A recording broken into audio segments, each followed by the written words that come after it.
All right, Kiss Army, welcome to the KissFAQ podcast. Thank you for giving us your time today and letting us into your head. I hope we don't do any damage. We're just a bunch of Kiss fans and we talk Kiss. So come along for the ride, you've got nothing to lose.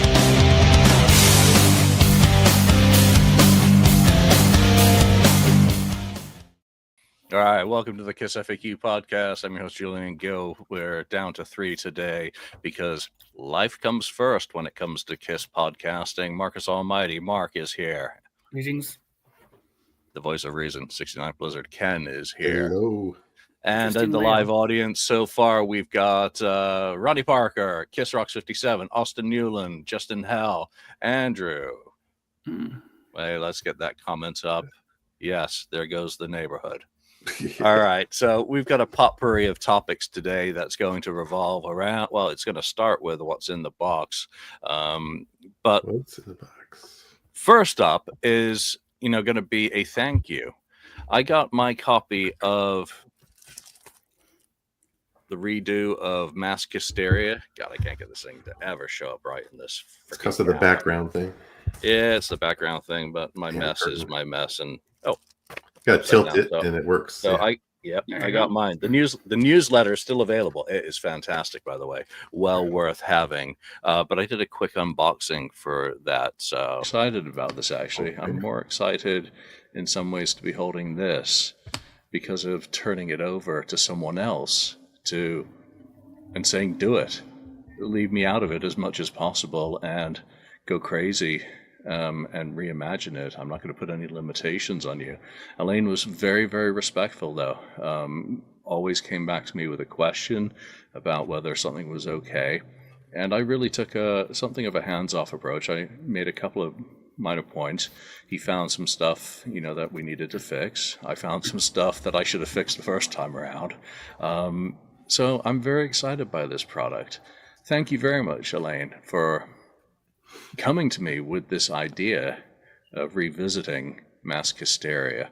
But I'd also like to thank everyone who contributed to the original publication and whose, contributions have been used again in this revisitation. Again, your contributions to these projects that I do or that I've done with Elaine this time around are critically important to telling the stories that we try and tell. You are appreciated, as are the people who support these projects financially by rolling the dice. You're always doing that. You support us. And until these are in your hands and you get to flip them over and judge them, then we don't know how we've done. So I look forward to hearing from my fellow fans on what they think about this revisitation in this format. Oh, by the way, larger size, which is something Elaine did stress was an important factor in doing this. I think it looks fantastic. I like the weight of it. I like how it feels. I mean, yeah, it feels good. So thank you all. Enjoy. Peace out. All right, so yeah, I did an unboxing video that I was going to share of pulling it out and doing my reaction to it, and I shot the camera for the unboxing and on the product with my freaking iPhone and couldn't get it to work with my video editing at all in 4K.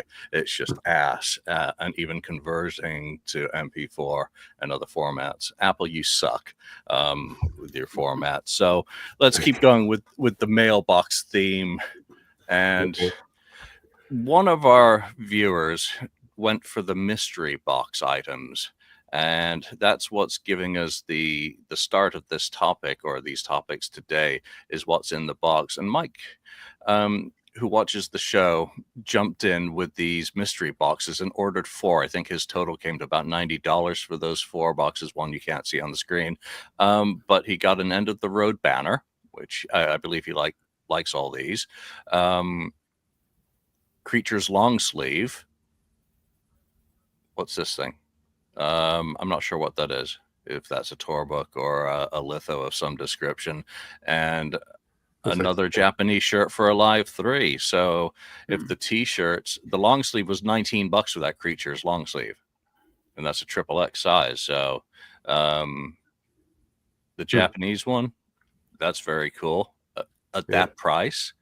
and the mystery accessory, $15. Was that the tour book or I think the other one may have been $15 as well. So at those prices, which are obviously clearance items with less hassle than having people pick and choose, it sounds like that was a winner for Mike. So Ken, you took the dive and you've decided to take one for the team here with this purchase. So, well, why don't you tell us and show us what you got? I did 2 items. How much you paid? I did 2 items for a total of $22. Ooh, nice. So $16 one. There's a 16 and a 6 or something like that. I want to say, or 15 or 6. I don't know. I'm pretty sure it was 16 and 6. So one of the items we got here that came out is, I guess you call this like a banner kind of thing. Oh, it's a bandana. Or it's a big bandana. Here, which nice. is extra large bandana. Tommy Thayer size bandana. It's a good sized. Yeah. End of the road. So it looks like they're getting rid of their crap. End of the leftovers. End of the road stuff. Excess stock. It's not going to sell because there's no more end of the road. It's just the end. So that's that one. Now the other one was how much was that? That was $6. Probably, I think so. The other one is I half like and half don't like because, well, no, it's because it's what it is. It is the end of the road tour book. Mm-hmm. And it's in the inside back. It has what version it is. Mm-hmm. In it, which is version 8 of this, and it's pretty good. So I do have one from when they first started a tour. When I saw them, I bought one in Sacramento in 2000. What is it, 19 or whatever it started? 1853. And here's the this one. Oh, here we go. Okay, this is the. I got which one is which here. So here's the one from version 1, actually.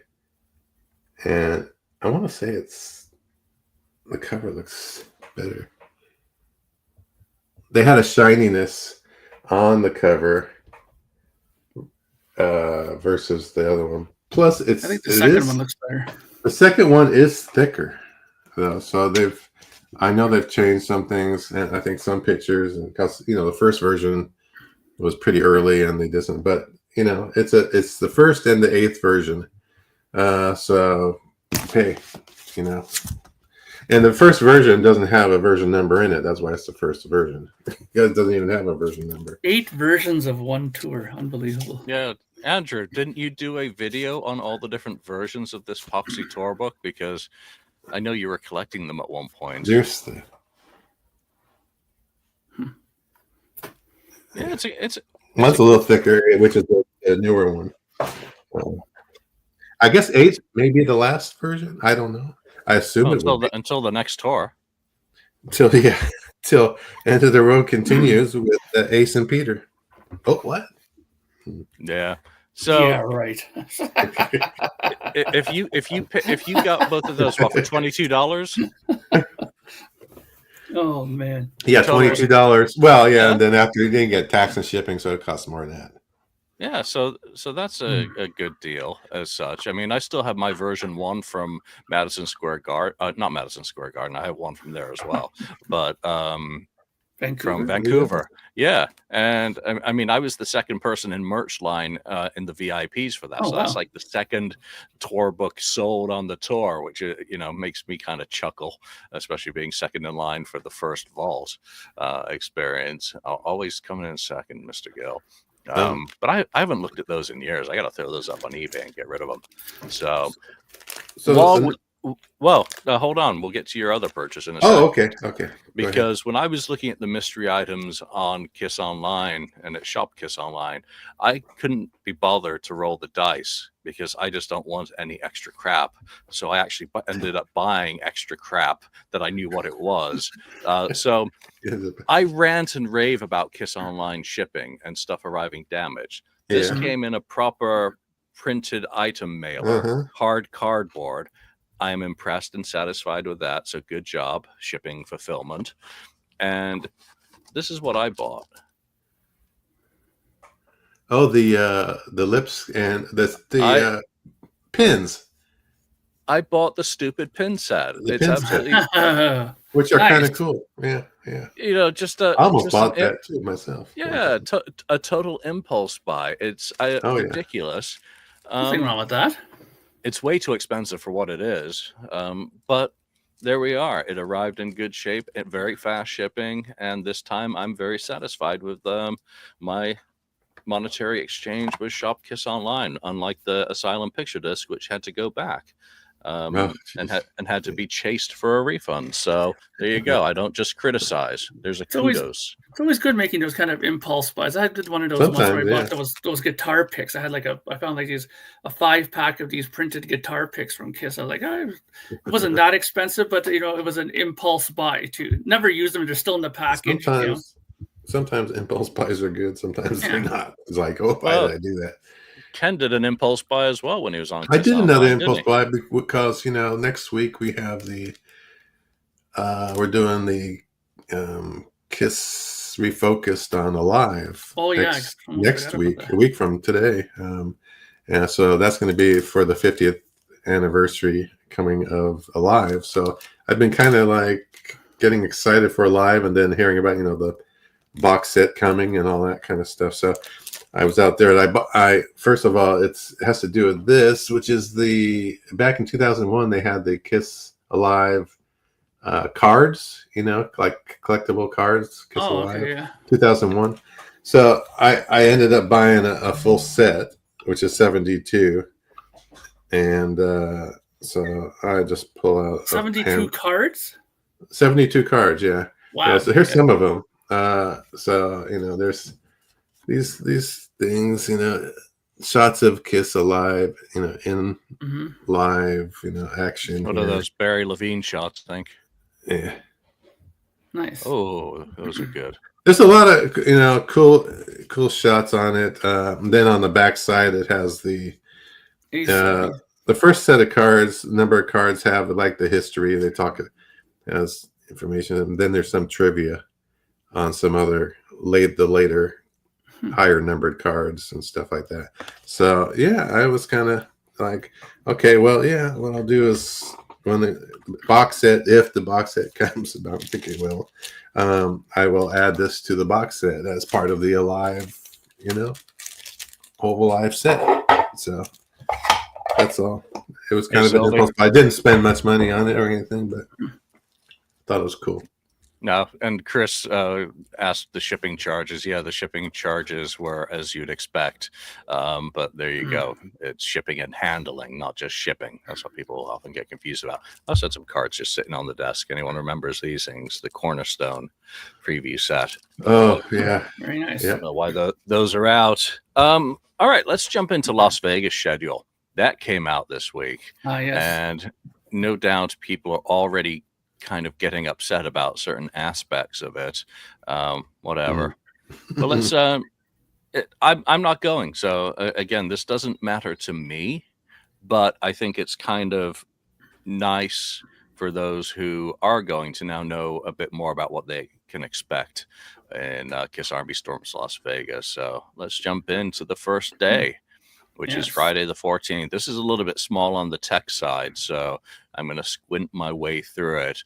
And it's following a format quite similar to a cruise, which you'd have the sail away acoustic or electric performance on the poop deck. The lawn. and it would always start with a tequila toast or a non-alcoholic tequila toast, whatever it was. And it was actually, when I did the Kiss cruise in 2018, it was fun. It was great being out there at the beginning of the cruise with all the fans who didn't bother fighting and elbowing to be up front, just chilling out and really enjoying the moment as the boat started to, sail, I think it was. But also for the sail away show on a boat, we had to go through the emergency procedures training before anything happened. So just like then, there's a little bit happening prior, and I can't see the times very well on this. I can see. What do you need to know? Well, what time does the very first event happen on the lawn? It's 12:30. the rock band. 12:30 to 1. Followed by DJ Noise. Anyone who's been near the cruise will remember DJ Noise. Kiss Nation tribute band, DJ Noise again, and then that probably gives people time to arrive. Now, what is interesting is the check-in time at hotels in Vegas. I really recommend anyone who's going to Vegas to hop on YouTube and check out some of the Vegas travel channels, because right now Vegas is a bloodbath in terms of people are not going, all the tack-on fees, early check-in. Are you able to get early check-in, and have you coordinated that with your flights? You need to know certain things to expect. You're going to have all sorts of add-on fees potentially, and I don't know how it's being packaged into the hotel, because every hotel in Vegas seems to have a convenience fee. I think it's called a resort fee or something to the effect. Everything has fees. And if you don't check your bills very, very carefully, even when you're eating at restaurants, you'll see added on fees, which don't make any sense, don't have any meaning. And some of them can be challenged. A lot of people who go to Vegas for the first time have sticker shock with the experience. So just check a couple of cool Vegas travel channels for a bit of advice on things to expect. But with it being an all-in experience, I don't know how any of that impacts the package that has been put together, nor do I care. But the Welcome to Vegas toast, I think that's is that 3:30? 3:30 to 3:45. And that's fun. Minutes. Yeah, that's 15 minutes. That's a nice way just to get all the attendees together to toast, the start of hopefully a fun event at, at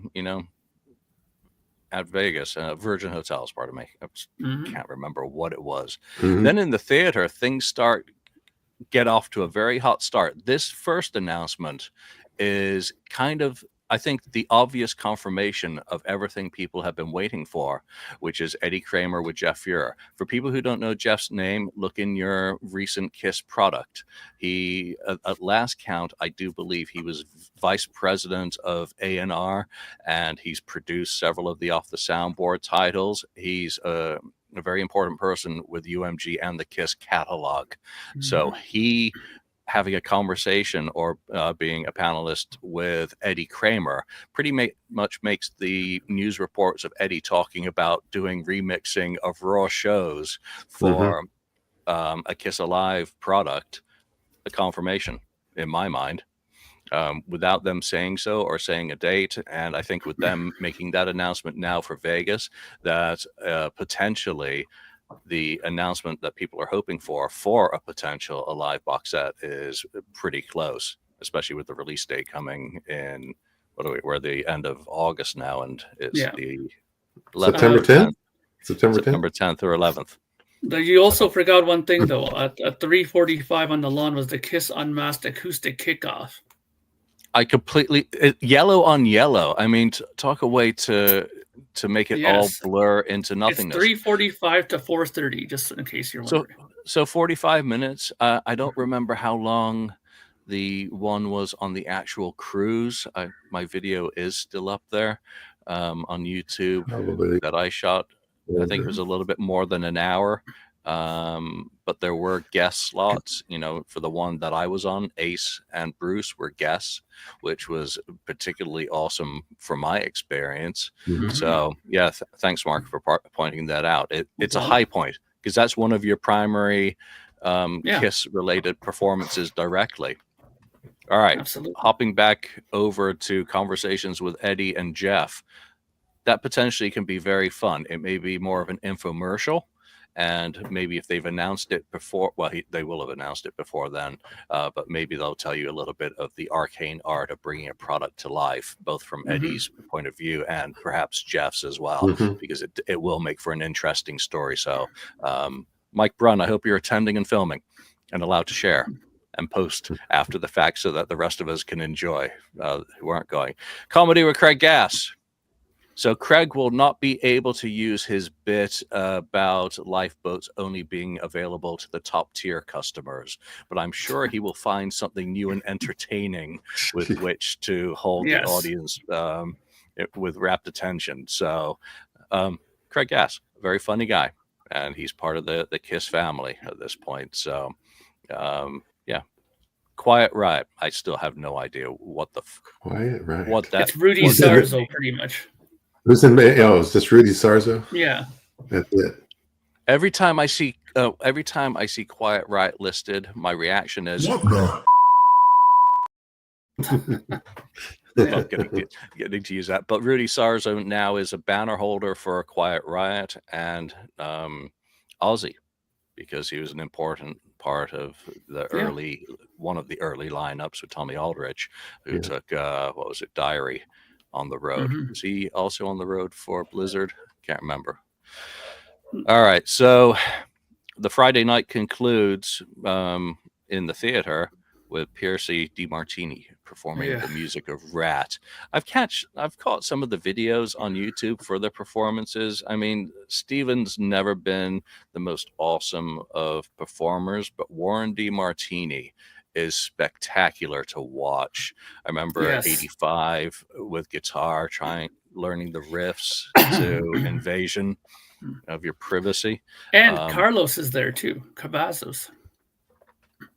For which band? Is he playing with Rat? Piercy DiMartini. Nice. So theoretically, he could be guesting perhaps with Quiet Riot. You would think. That history. It'd be kind of a given. All right. So 24 Oxford, you've got obviously the store for, I guess you're able to pick stuff up and get your custom branded material. If it's anything like the cruise, it's a shit show, which means a lot of the good stuff is basically hoarded and over purchased in mass right at the beginning, because that's all that people care about, is just getting as much of the shit into their hands as possible and getting on with their lives. And I missed out on a lot of stuff, but I didn't particularly care. So on the cruise, I went for scraps, and that's what I got, and I still have it. Actually, it's a cool t-shirt from Kiss Cruise 8, but none of the exclusive stuff. So if you really want something, I hope they advertise what it is in advance, and that you're able to maybe ration some of the goods to each day, and then adjust as sales dictate. Nice. And day one concludes with, you get your choice between Kiss Karaoke, Mr. Speed, one of the premier tribute bands as well with Kiss Nation, very popular in the regions that they cover. And Mr. Speed makes it out to California. So I'm a Kiss Destroyer guy. So that's it. And you've got the rest of Vegas as well, or you've got various locations within the hotel to just hang out with other fans and talk Kiss and trade privately. That was an important part of the Kiss cruise, was trading stuff. Went to the vinyl gathering, which was super fun as well. So hopefully some of the fans are organizing that sort of stuff themselves. Thoughts on day one, Mark? Not too bad. I mean, you know, the thing with Eddie Kramer and the Jeff thing is interesting, especially for people like, you know, myself and Ken, who want to know about the box sets, of course. So that could be a you know, an important thing to see. Not big on Quiet Riot. I did check out a lot of the Rat stuff, or the Piercy DiMartini online. Again, for me, if I was there, I would go see it purely because of Warren, because he's one of my favorite 80s guitar players, incredible guitar player. So I would go see it mainly on that. And Mr. Speed would be cool to check out. So yeah, it's not a bad opening day, I'd say. Yeah, and The note does have that ultimate and exclusive packages will get first dibs at the shopping 12 to 2 p.m. and then everyone else for the rest of the day. So they pay extra. That's what you get for it.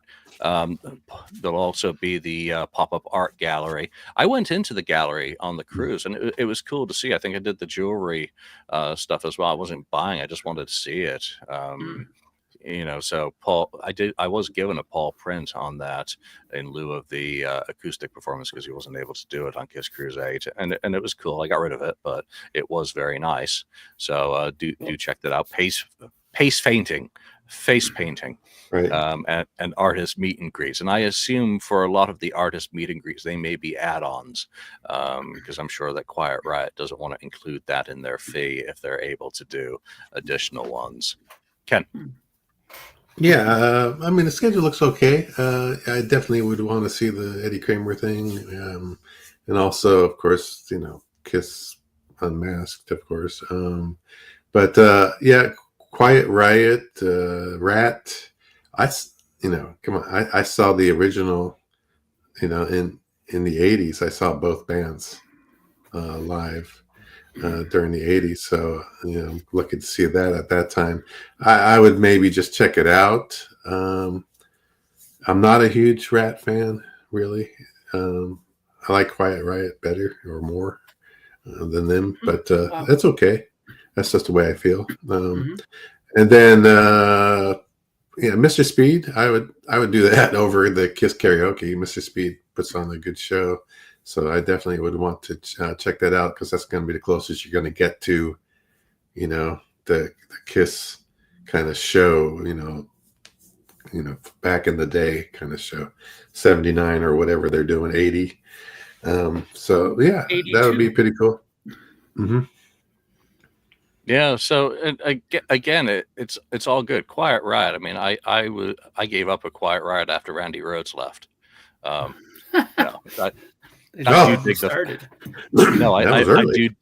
do dig the first two albums, and I did have a copy of the EP. Yeah, I had a copy of the EP as well, the first release.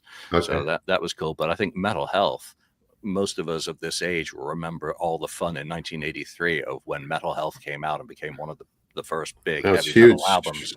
Yeah. Followed by Def Leppard taking off. So in terms of that, Alf's asking, what about Eric? What about him? He's not on this, so take that for what it indicates. I don't see his name either. Yeah. It doesn't appear that whatever. As long as he's healthy and happy, he doesn't have to be there. He doesn't have to do anything he doesn't want to do anymore. Exactly. So let's move on to Saturday the 15th. So again, all the same stuff on the right-hand side stays available, but this kicks off with a panel on Bill and Jay, the founders of the Kiss Army, 24 Oxford. So it is the 50th anniversary of the Kiss Army. So it's nice to see them get a little bit of focus. Kiss Army, the toys and comics, and that made Kiss. So I don't know if that's like a lecture or a presentation, but I can't imagine why you'd want to have that schedule at the same time as the founders of the Kiss Army, because everyone should be there on their knees, bowing down to Jay and Bill, saying, thank you, Bill and Jay. Without you, we wouldn't be the Kiss Army. The Future of Kiss, hosted by Doc. We're going to talk a little bit about the Doc interview that was done with the Shout It Out Loud pod, or Shout It Out Loud cat. I always get it screwed up. I apologize, guys. The Future of Kiss. Well, how would Doc know if it's all sold pop out? So that's very interesting, right there. And then you've got that golden oldie from the cruise, Cooking with Paul Stanley. And you know what? People bash on that. And I'm like, well, don't go. I actually find it entertaining because it's a little bit more than just Cooking with Paul Stanley. Again, it's casual. I watch cooking shows. So, Guy Fieri, mix the salad, Paul Stanley, a little more Parmigiano. A little bit more of this. Hey, Brussels sprouts, man. No have Brussels sprouts.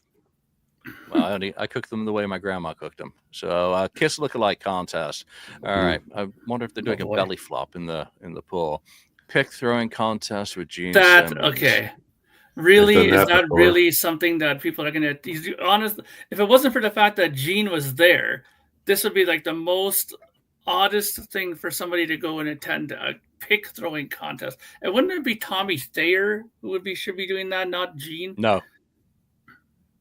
It could be any of them. Pick throwing is an art. When I went down to LA for the Ace show, they were just gratuitous. I was there in sound check, and they were just gratuitously trying to hit anyone who walked by with picks for fun. So it is a thing, Mark. Tommy's apparently good at it too. Pretty good at throwing those things. Yeah. Yeah, I mean, look at the MTV rehearsal videos on YouTube. You know, there's pick throwing galore going on there. It's something fun. It's dumb. It's Kiss. Yeah. You're not going to be having a lecture on Schrodinger's cat. So yeah, well, of course not. All right, so now we've got something that I think is interesting, and I don't care what anyone else thinks. Tommy Thayer, Jamie St. James, new music debut. Now, this was announced, when was it? It was earlier this month. They had mentioned that Black and Blue have recorded 2 songs with engineer-producer Rob Diker, apologies. The songs were written by Jamie and Tommy back in 1984 and 1985, but never made it past the demo stages. So these songs are Lifeline and The Real Mr. Green, and it includes Patrick Young, Pete Holmes, Brendan Cook, Mick Caldwell. So I assume it's going to be that music which is debuted. It could also be, I still think people who like that sort of music should have gotten this release from Thayer and St. James, the lost tape with the dreadful auto pen autographs. I'm like, cool, new music. You got me at new music, even if it's old music. And I know people are going to be, oh, Black and Blue sucks. They never made it. Well, Black and Blue's still around. So respect to them. I have no problem with that. I'm just always kind of sometimes scratch my head about the whole digging back really far in the vault. I mean, I can understand the appeal of maybe doing that, but I'm sure these guys could write newer material too, right?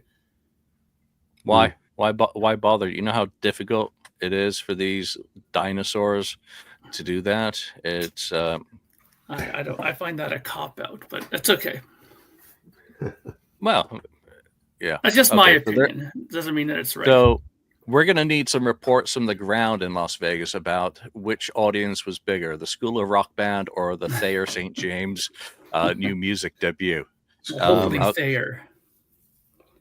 And then you've got Kiss Trivia. Kiss Trivia was a bloodbath on the cruise. It was highly competitive. There were accusations of cheating. My God. There was disappointment that me being picked for a team didn't mean that they automatically won, because I didn't know the price of a poster on the 1977 order form that was included in a live release. They were playing stuff backwards. It was brutal. I think the New York crew won the one that I participated in, but I thought it was hilarious. I thought it was fun. But they're competing with Mr. Speed again, which is a shame, because everyone should do Kiss Trivia, especially if the questions have been written by one of the Swedes, because then you know it's going to be brutal. All right, Quarantine. That's Chris Jericho, I believe, followed by Sebastian Bach. And then the big show, the most important part, which conflicts with Kiss Nation. So I feel bad for Kiss Nation going up against Kiss Unmasked. They're going to be playing to the waiting staff. Because Kiss is doing the Unmasked Electric set. It looks like that is 90 minutes, Mark? Yeah, Kiss Nation got 12 o'clock to 1:30, and the Kiss Unmasked Electric set is 10 o'clock to 11:30. So technically they start a little bit earlier and end a bit earlier before Kiss Nation. So the Kiss Unmasked Electric set ends at 11:30, and Kiss Nation starts at 12. So they're not going to be conflicting. Oh, okay. It's just badly aligned on the. Yeah, they have a half an hour in between where it starts. Oh, okay. So, but I would like to see about that day. I think this is a little bit more interesting. For if I was there, I would definitely be there for the theater end of stuff. I mean, going to see Quarantine, Sebastian Bach, and then the Kiss Electric set. I mean, that right there in itself would be a reason to go to that day for sure, because I think that's fantastic. And of course, the bonus that day would be, of course, the Kiss Founders panel with Bill and Jay would be great to go check out. And of course, I would love to see, or better yet, hear what Thayer and St. James comes up with. I mean, what their new material is. I've always been, as you heard earlier, a big supporter new material from bands that are, what people consider long past their due date. But I mean, I think some bands can shock people still. I think the Stones shocked people with the Diamonds album there. That, forget what it's called already, but Hackney Diamonds. Hackney Diamonds. Yeah, I think that album was really good, and these guys are long considered in their golden age of their career. So don't count out bands necessarily that are been around for this long, because they could surprise you with some new material. Nice. Ken, your take on the 15th? Yeah, it looks like a pretty cool day. Definitely, I would see the Mr. Speed the night before, so I could go to the trivia thing the next day. You have to always look at if these things are repeating certain acts. Try to do it when it doesn't conflict with something else you want to really do. So yeah, I think. I mean, the big deal is I like Sebastian Bach. I think that would be interesting. Quarantine, I'm not so interested in that.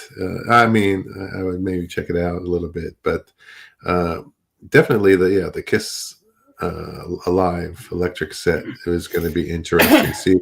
See what they play. See how different it is from like a end of the road set list kind of thing. If they do anything deep or not. So yeah, I think it'll be a cool thing. And the Kiss Army thing at the beginning, definitely would want to be, at that event for sure. All right, into Sunday.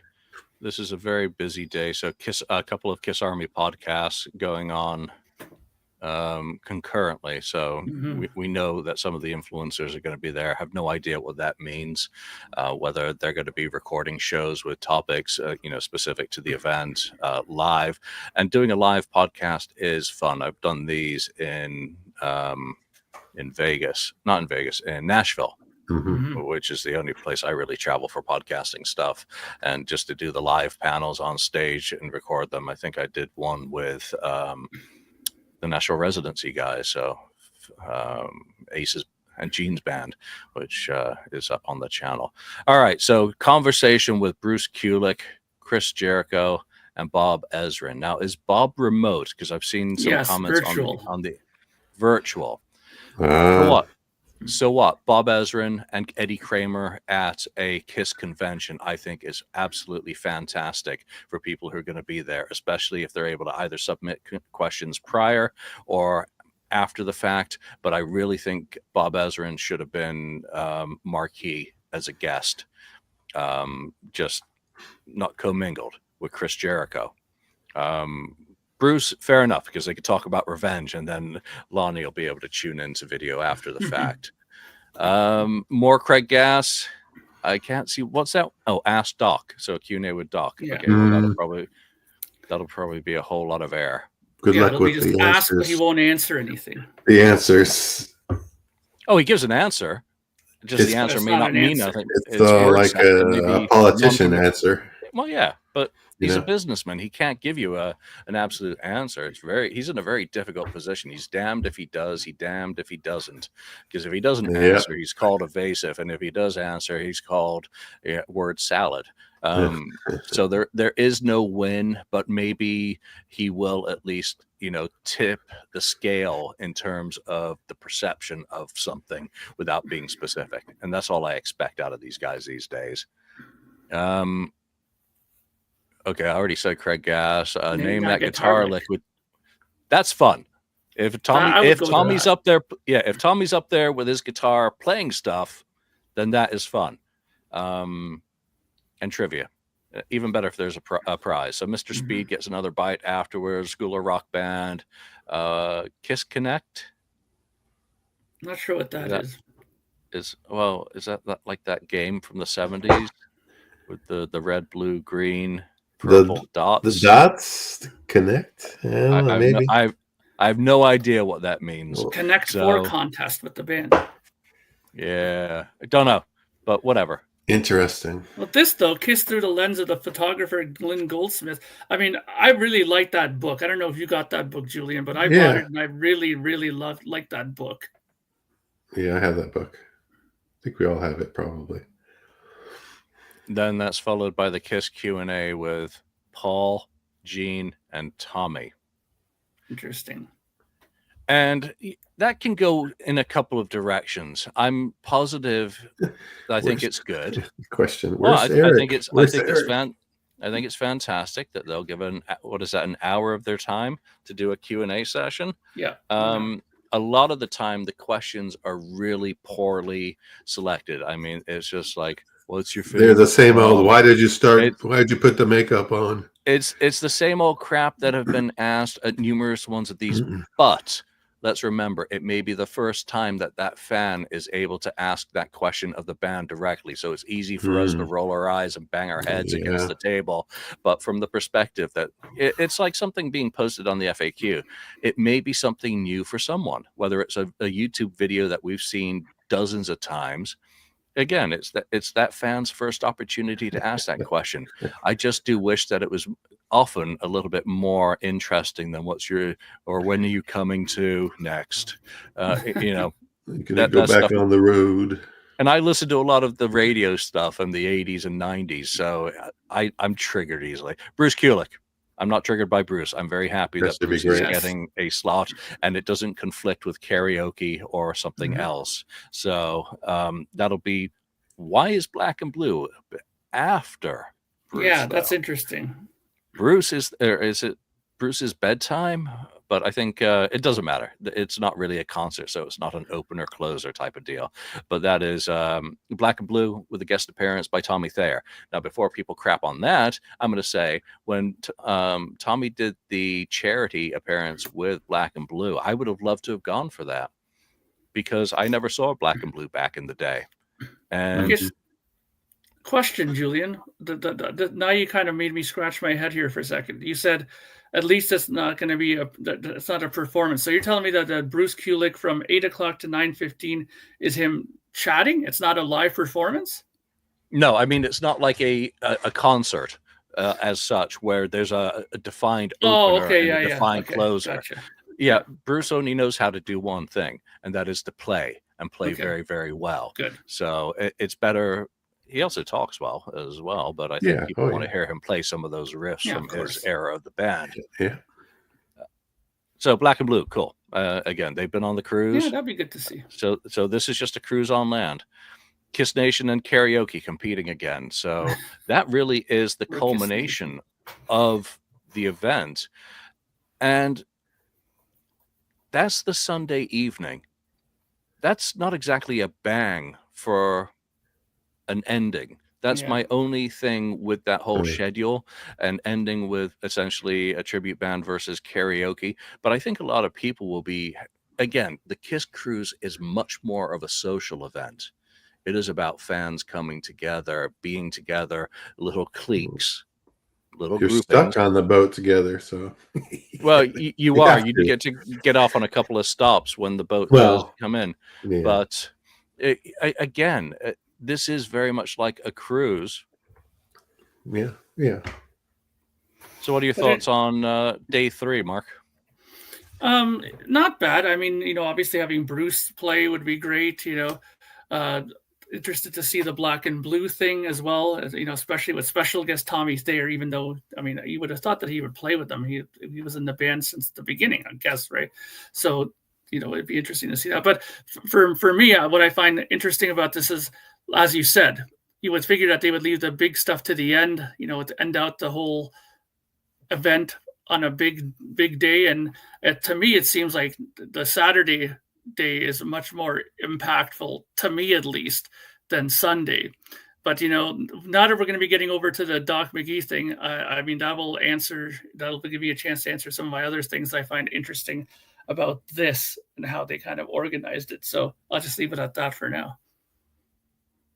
Ken, how about you? You're muted, I think, Ken.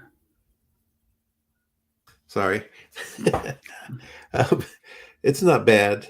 Yeah, I think Bruce Kulick is the most exciting thing for that day. I don't know, the Ezrin remote kind of thing. I guess he's there. It's better than nothing that way.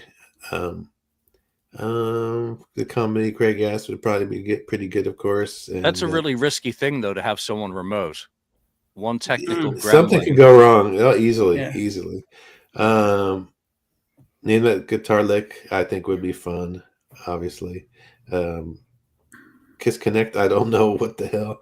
We'll see what that is. Because School of Rock Band, it would be like a toss up. Which one I'd want to go to on that one. Lynn Goldsmith would be interesting for sure.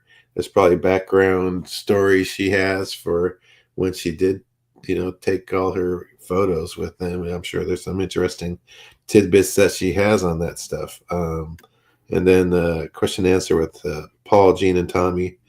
It's going to be more Paul and Gene talking, I'm sure, on that. Yeah. So, I mean, it's not bad. It's not a bad day, but I think the Saturday is the best day. Yeah. I mean, overall, if you were to go, what would be the standout event from all three of the days? What are the one things, do any of these events singularly blow your mind or make you say, wow, that's pretty cool? Blow my mind. Well, I mean, I don't know about blow my mind, but the one thing like I said earlier, that I would definitely want to go see that would be a standout to me would be stuff like the performances by Quarantine, and and believe it or not, I'd even like to go see the Sebastian Bach thing. A lot of the other things, I mean, I could do with it without, or whatever. But I mean, and because they play multiple times, maybe catch a Mr. Speed show. I mean, because I do watch a couple of them on their YouTube, and there's some of their latest stuff that they've done is really good. I mean, I saw them just recently. They posted a very recent show, and I thought it was well done. So that would be good to see on a really good sound system and stuff like that. So yeah, so I'd like to see that stuff. That would be the thing that would kind of pique my attention. Ken. Yeah, for me, it's really the key thing is any event, of course, with Gene and Paul playing music. That's the most exciting thing, of course, for me. Whether it's the electric show or the non-electric acoustic show, or whatever they're calling it, unmasked show. That's the most important thing. And then I guess the question and answer with them also, because it's really all about Kiss. Kiss is some of the side stuff is okay, but I want to see what's going on with them and the learning anything new, which I don't know if there is anything new to learn regarding Kiss anymore. Not much. But I mean, the other thing is the Eddie Kramer, again, about the Kiss music is the most important thing. So if I'm going to be able to hear Kiss music or see them play, or Eddie Kramer talking about Kiss alive, that sort of thing, that's the most important stuff for me. The other stuff is just a little extra side stuff that's kind of fun or cool to do. Yeah, I mean, overall, it mirrors a Kiss cruise. Yeah. I'm not sure what jumps out at me. I mean, Kiss, for whatever that means, is going to be playing a couple of sets, which is cool. I mean, yeah. Kiss, it's just, what does it sound like? 2 years on from Madison Square Garden. Again, the Kiss cruises were supposed to be sets for the diehards of the diehardest, and they really copped out some of the cruises with the songs that were selected, and they were very disappointing.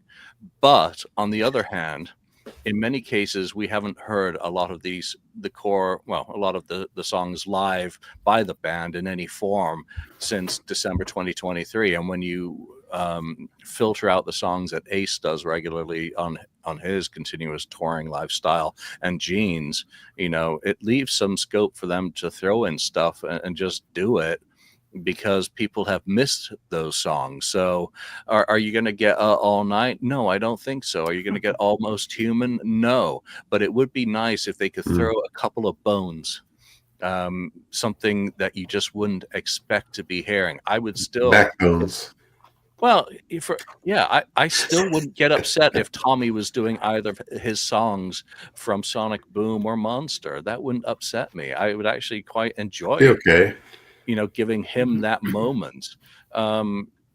So it's all about the music to me. I think the panels with Jeff and Eddie are a standout. I'm not impressed with that one with Ezra and Remote. I just have nightmare thoughts about technology with everyone streaming their phones. Yeah. But I am very interested by what Bob has to say, or how that is structured. Again, we don't know with Chris Jericho and Bruce and Bob on the same one. Again, I'm interested in the panel with the Kiss Army founders, even though I've heard it all before. Again, it's kind of neat. Here's a great idea from Rodrigo. Oh my goodness. Yeah, Joey Casata on line 1, please. I'd love to have a redo of The Elder with the drums tweaked as well as they were tweaked for the Creatures set. Wow. I would have liked, and maybe it still happens, I would like a panel from Pop House, a proper official one. Who knows? It may be one of the That'd be podcasts. interesting.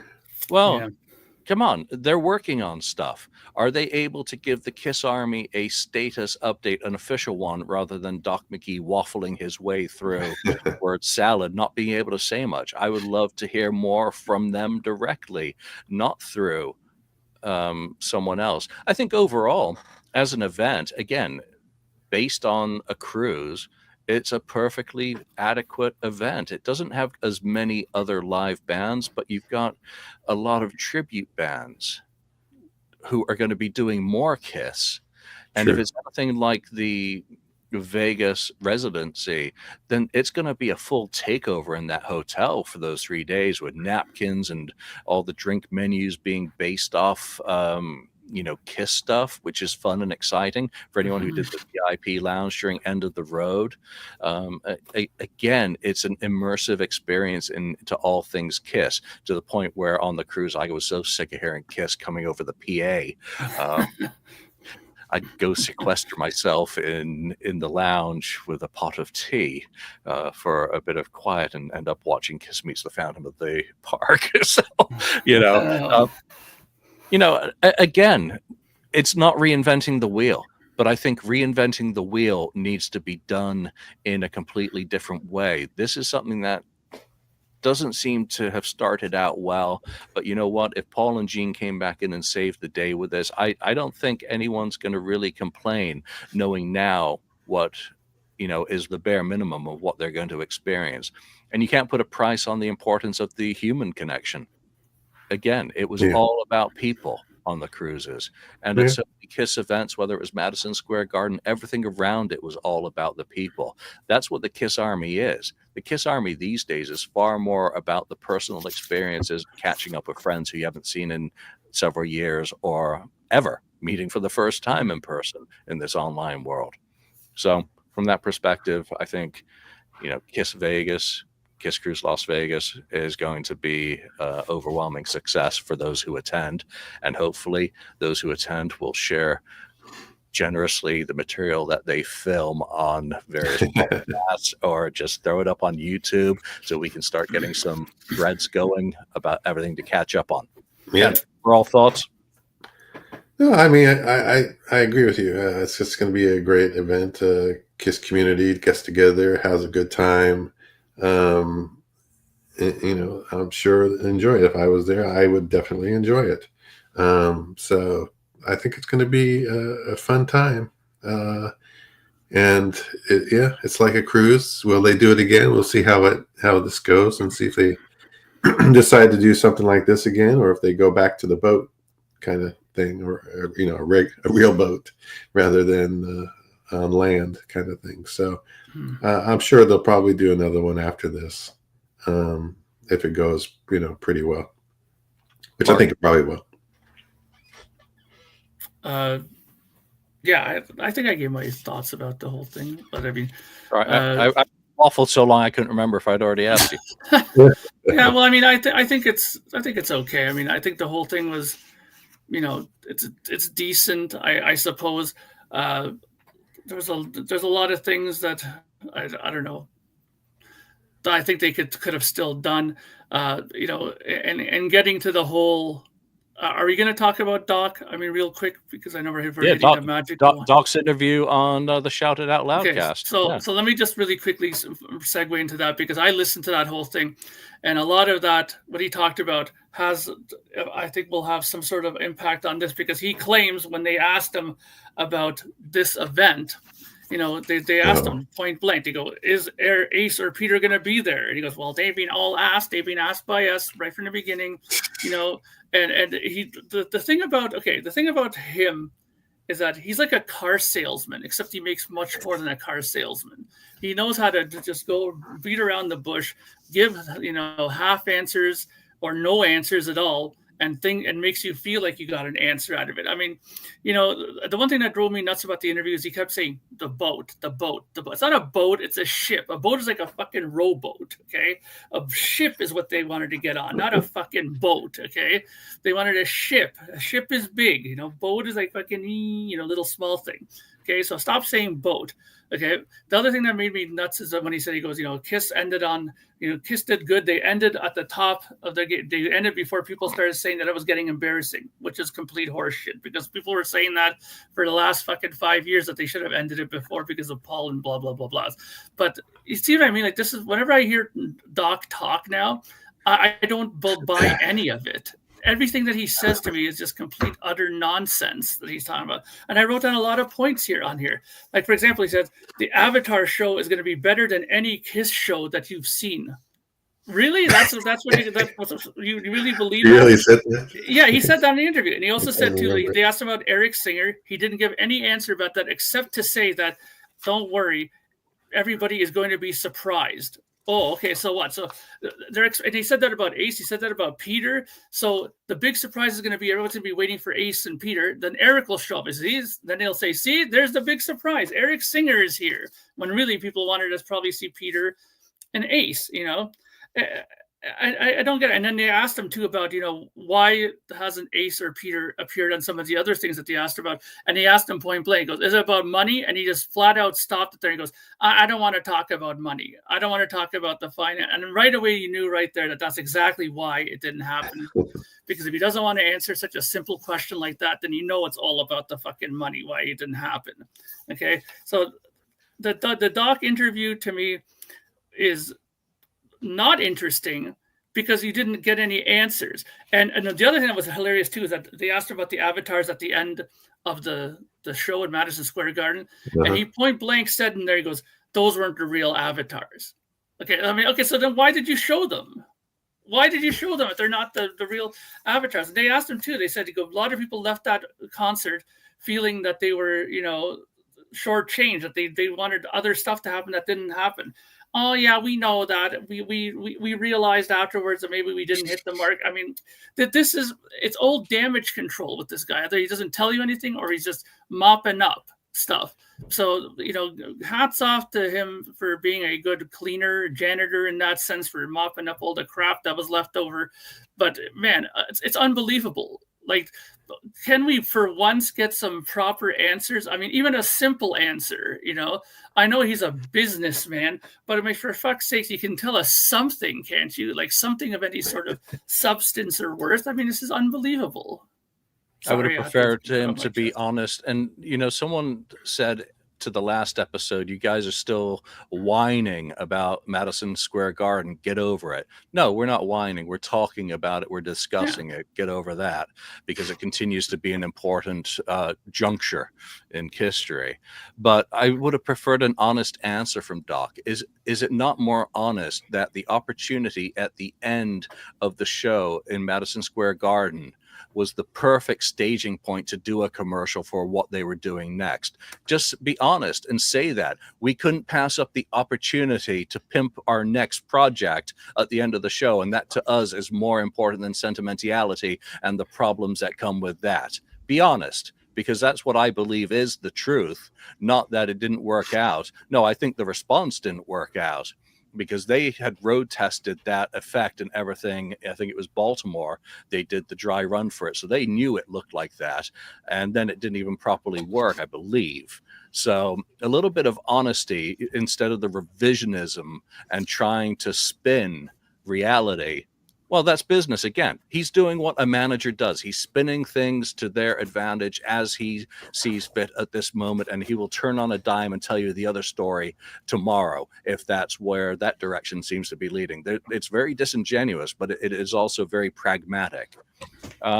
His interview, I thought the biopic was interesting, that is still coming. Well, that's been coming forever. I mean, 7 years, he said. Yeah. And what's the last update was, I think, June, where Nick Jonas was purported to be playing the role of Paul Stanley. And then Paul Stanley said no. Yeah, and then McGhee is supposed to be directing. I think all we know right now is that the writers are William Blake Herron, Darren Lemke, and Ola Sanders. And if you look them up on IMDb, which is where I got this information from, you can see the sort of stuff that they've worked on previous. The interesting thing about the biopic is that Doc did confirm that he has nothing to do in it. Because it's about the first 4 years of the band through 70, which would be through 77, versus anything that came after. So that really is the core. That's basically the Nothing to Lose book turned into a biopic form. I'm just supremely uninterested in the biopic because I'm very afraid about the narrative that will be pitched. We have seen the victors rewrite history continuously. We have seen the victors denigrate other participants. I mean, even the IMDb summary of this frames it as Gene and Paul, two misfit kids from Queens. Gene wasn't from Queens, who formed an unlikely friendship. True on that. Starting Kiss after enlisting guitarist Ace Frehley and drummer Peter Criss. Well, number one, they got the order wrong on that again. They recruited and found Peter Criss and then eventually added Ace. So Peter always comes before Ace properly if you have any clue about that which you're writing. So again, I need to judge it when it comes out, but the Def Leppard one was absolutely horrendous. The Dirt was pretty crap as well, but entertaining as a complete cluster because they have far more stories to actually tell about that. So we shall see. I mean, how many parts did he say that was going to be? Let me just look at these notes. The parts were the documentary regarding the 50th anniversary or the end of the road tour kind of thing. That had multiple parts. It's so far after the end of the road now that a documentary about it's really pointless. Other than too late, almost. We toured and insisted on touring until people died from COVID-related challenges on the road. But we took it to the bank, and I enjoyed every show I went to. The other thing that bothers me about the doc thing is that interview. They always dangling out there and they've done this since when the end of road started. They always dangle Ace and Peter out there as like, we're hoping they'll show up on some shows during the tour, and we've invited them and all this stuff. And then he still does it here with the cruise or this thing in Vegas. He dangles it out there like, as a selling point to try to draw people to desperation buy. And it's that, and that's the other thing with the Madison Square Garden, where you said it's they didn't care about the sentiment or whatever, or the ending, ending it properly. The whole thing in a proper way. Instead, they went for let's advertise, market our next venture so we can maybe make more money. It was about the money thing rather than being sentimental about their history and thanking the fans, thanking all the members that have played. in the band and all of that. It's just that stuff really bothers me. I can't believe that they could screw that up so badly. I don't know how the heck they could screw that Madison Square Garden thing. Whoops, we're whining about it again. Yeah, we are. But it's just I just don't understand. I really just don't understand how they could really screw that up. But they did. Sorry, no. One other thing too that he kept mentioning is that the audience are their bosses. He kept bringing that up all the time, and I keep thinking to myself, well, that's not really. Your boss now is Pop House, isn't it? I mean, they're the boss now, not us. Yeah. What is this dynamic between Gene and Paul and Doc and Pop House? Who owns Kiss? Pop well, House. we're told that Pop House bought. Where's Pop House? Yeah, where's Pop House? Well, again, it comes back to my point about where is Pop House in Vegas to actually. This is their property. This is their interest. This is their future, right? Right? Yeah. I think the dangling of Ace and Peter is just desperation and insulting. But we're the fans. They're the band. They attach a financial return on everything that they do. We as fans put an emotional return on everything they do. There's a disconnect. There will always be that disconnect. There are some bands that straddle that line between profit, enjoying the laurels at their art, and the fans' expectations and desires. Kiss has never been particularly good at that. They've had their moments, but now it seems to be even more disconnected between balancing those two. I mean, there are bands that put out album after album after album. There are archival releases, everything that you could think of. Metallica owns their own pressing plant and record label in order to facilitate theirs. The Beatles are a good example of a fan base that's I see a backlash in for product with Anthology 4 at the moment because of the contents of that fourth box and how efforts haven't been made on doing anything with, the packaging on that fourth one, making it available as a standalone and the pricing. Now, I own all of the anthologies. I love them to pieces. Those 3 original anthologies, they make up a poster panel. You can't automatically add a fourth one. But I think the fourth one is severely lackluster. And that's not only because Carnival of Light isn't included. So there is a disconnect between fan expectations, and it isn't whining. And that really bugs me because we're just digging into it and trying to explore from our own perspectives, including being there. But Doc's interview, it was useful.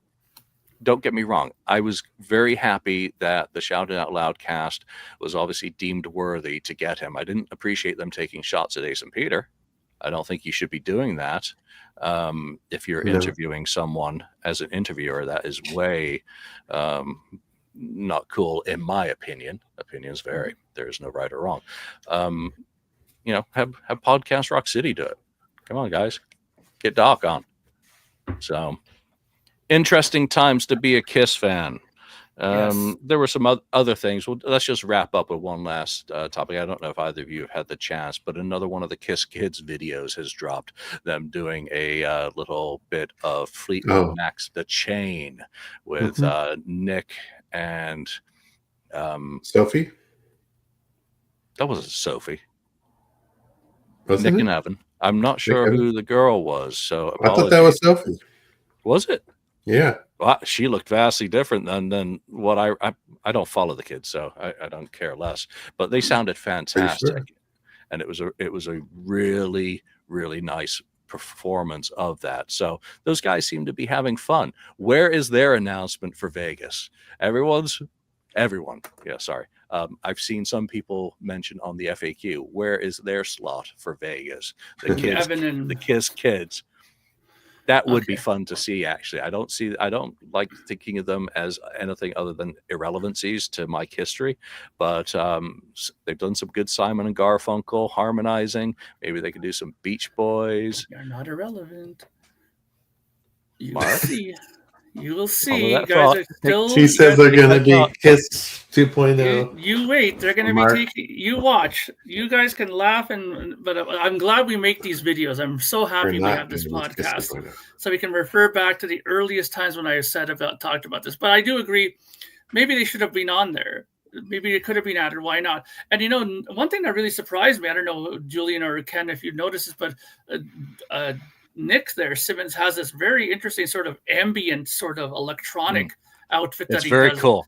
Yeah, Check and that's it out. very, Awesome very stuff. good I love it. music. Oh yeah, on that. I've So I'm telling you, these guys are more vastly talented musically than we're giving them credit for. And in the right situation, with the right guidance and the right sort of, you know, smoothness, and with a good manager, all this stuff could come to pass. And they may even have their own good career of their own, even as well. You know what I mean? Outside of the whole Kiss dynamic, because I think Nick has some great music, you know, that he's been doing, and Evan seems to have a really good grasp on the guitar and vocals thing.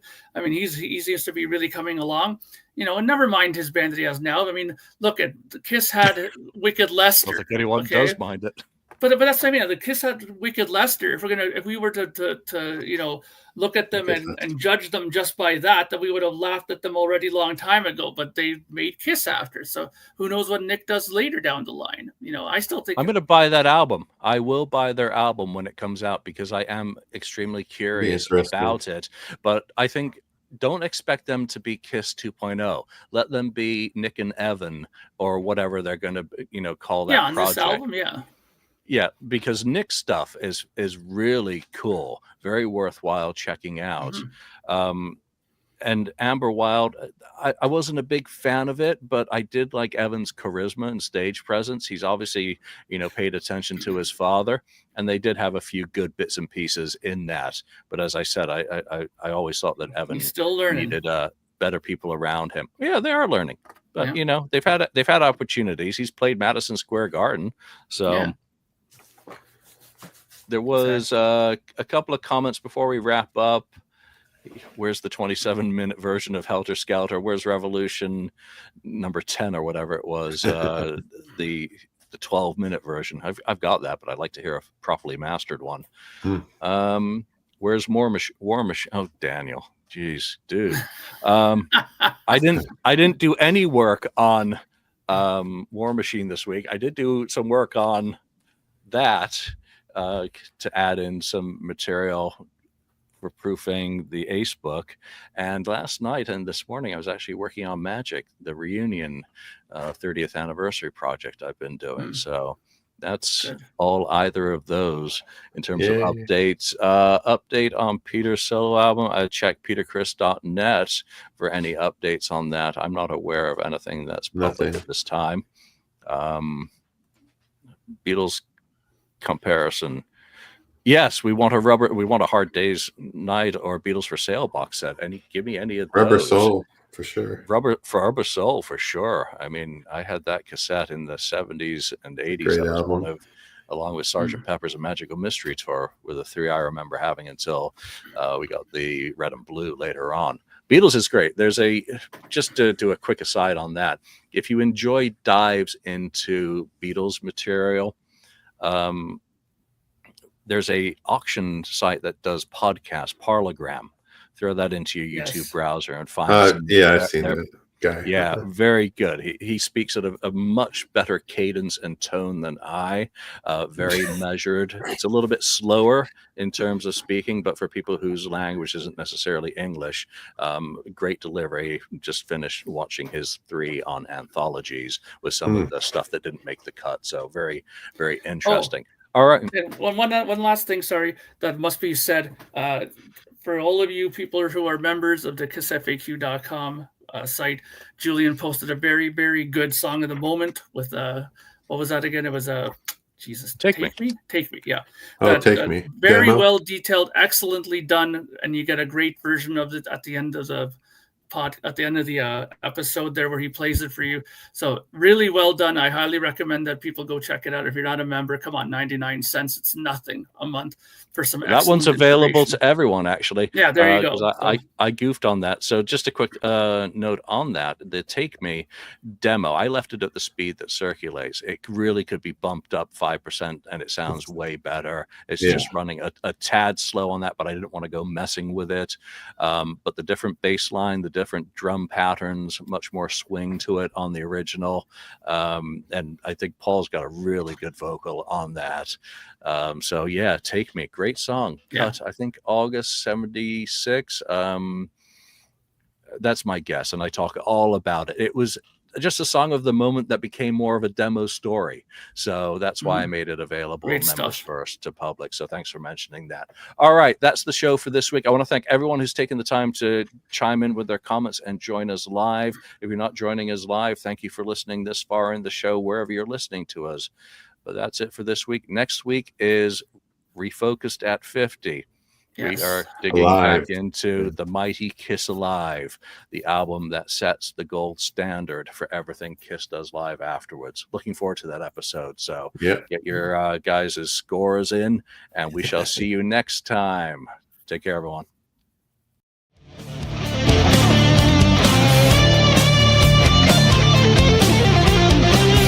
Thank you for spending time listening to the KissFAQ podcast today. All sales are final. There are no refunds.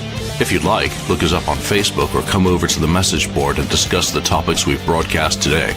Don't forget to hit subscribe wherever you've listened to this show, and a like would very much be appreciated. We hope you'll join us again, but until then, remember, life's a radio. Turn it up to 10.